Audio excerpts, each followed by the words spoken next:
수술해야 할 병이라면 2명 이상의 의사를 찾아가기. 그러니까 이거는 병원 쇼핑하고는 확실히 다른 말씀인 거예요. 네. 그렇습니다. 사실 수술이라고 하는 것 모두 두려움이 있죠. 저 같은 경우는 저희 의사님들이 저를 수술해 주셨기 때문에 별로 걱정을 안 하고 있지만 수술한다는 얘기를 딱 들으면 환자분들은 놀라기가 쉽습니다. 그런 경우에 당연히 두 번째, 왜냐면 우리가 옷을 고를 때도 쇼핑몰, 온라인 쇼핑몰도 두들겨보고 직접 가서 입어보고 하잖아요. 그렇지 수술도 마찬가지로 꼭 두 번째 의사 선생님 말씀을 들어보고 의견이 만약 일치한다고 하면은 첫 번째나 두 번째 선생님과 수술하는 게 맞습니다. 다만 의견이 일치하지 않는다.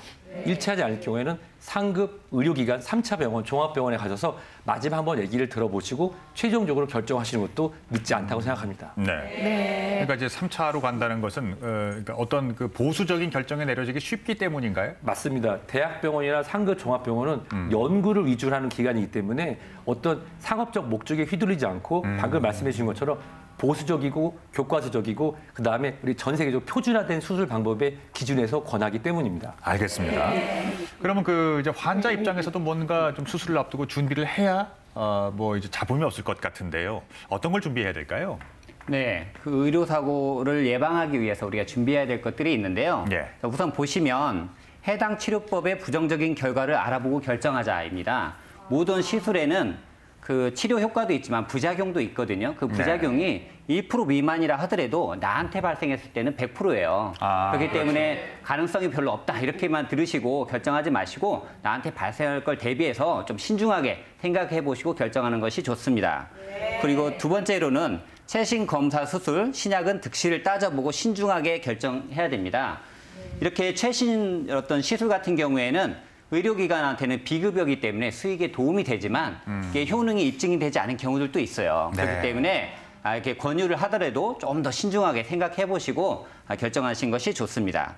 그리고 세 번째로는 CT, MRI, 내시경 검사는 보호자와 반드시 동행하자.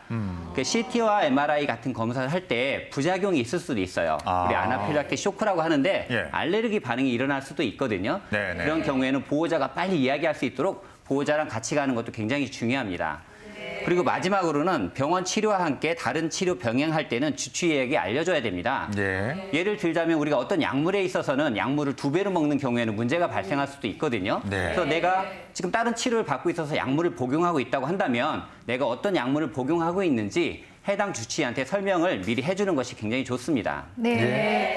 그래서 저는 어르신들께 이렇게 권하고 싶어요. 이렇게 종이에다가 이렇게 이름이랑 내가 앓고 있는 병이랑 내가 먹고 있는 약을 좀 적어가지고 지갑에 넣어가지고 계시는 게 좋을 것 같아요. 그러면 가족이든 나든 응급상황에 꺼낼 수 있잖아요. 그렇죠. 좋은 생각이네요. 자, 똑똑한 병원 활용법 3가지 알아봤고요. 4번째 보도록 하겠습니다.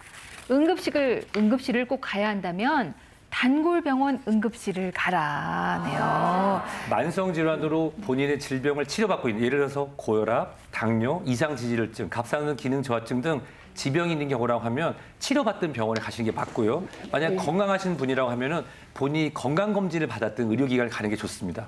그 이유는 단골이라서 뭐 하나 더 주는 게 아니라요.